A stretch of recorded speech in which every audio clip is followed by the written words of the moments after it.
They say children have imaginary friends. Mine wasn't imaginary. He was cold. He was angry. He was the Black Monk. And he wasn't just my friend. He was my tormentor, and he lived in my house. This is what it was like to grow up with a poltergeist. My name is Philip. In 1966, when I was just a boy, my family, the Pritchards family, moved into a council house at 30 East Drive in Pontefract, West Yorkshire. It was a perfectly ordinary 3-bedroom home. We were a normal family, my mom and dad, my older sister Diane, and me. We thought it was a fresh start. We couldn't have been more wrong. The first sign was the water. Brown, foul-smelling water started dripping from the ceiling. It wasn't a leak. There was no explanation for it. Then came the strange sounds. Footsteps on the stairs when no one was there. A scraping sound from the kitchen, like a heavy chair being dragged across the floor. But when we looked, everything was in its place. We blamed it on the old pipes, the wind, anything but what it truly was. Then things started to move. Little things at first. Keys would vanish, only to reappear in impossible places. Picture frames would turn themselves around on the mantelpiece. But it escalated quickly. My sister Diane was often the focus.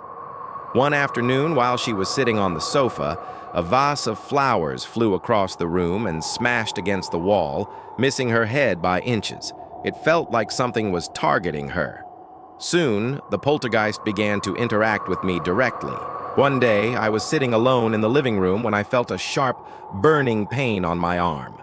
I looked down, and 3 angry red scratch marks had appeared on my skin, as if an animal had clawed me. But there was nothing there. Only empty air. The entity had a cruel sense of humor.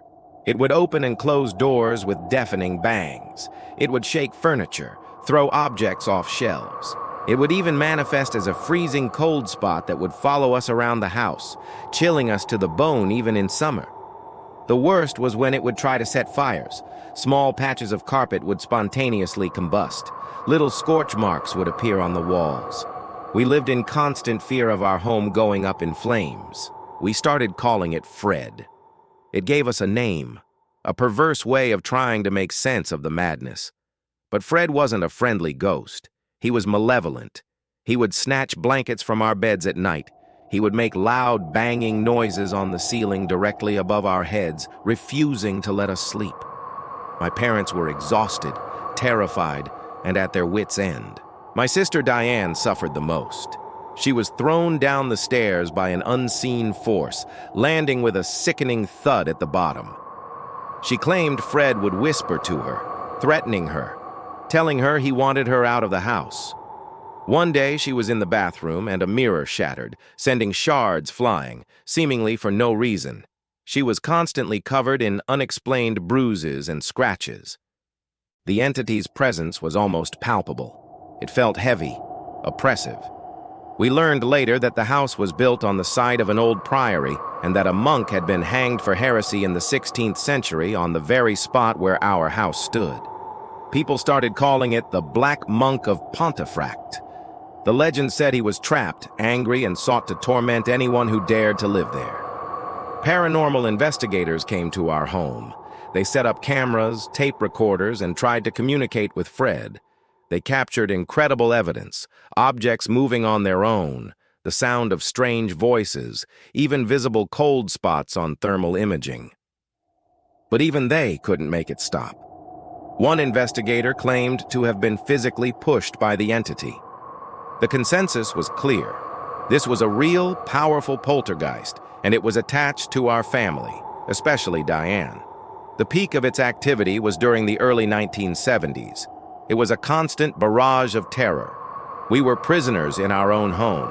Our lives were consumed by Fred. Every sound, every shadow, every cold breeze sent shivers down our spines. My parents tried everything, priests, blessings, even calling in local mediums. Nothing worked. It felt like the entity was laughing at their efforts. Then, as suddenly as it began, the activity began to wane. It didn't disappear completely, but the violent incidents became less frequent. The scratches stopped. The flying objects ceased. The fires died down. It was as if Fred had gotten bored, or perhaps expended all his energy. Or maybe he had simply achieved what he wanted. He had made us live in fear, made us doubt our sanity, and proven that he was in charge. My family eventually moved out of East Drive. We needed to escape the shadow of the Black Monk. Even years later, the memories linger. The fear, the inexplicable violence, the feeling of never truly being safe in your own home. We build houses to be our safe heavens, our sanctuaries. But sometimes, a place can hold on to the echoes of the past, to the pain and suffering that came before us. And sometimes those echoes aren't just memories. They're a dark presence, waiting for someone new to torment, a new family to claim as its own. You might own the house, but the house might already own a part of you.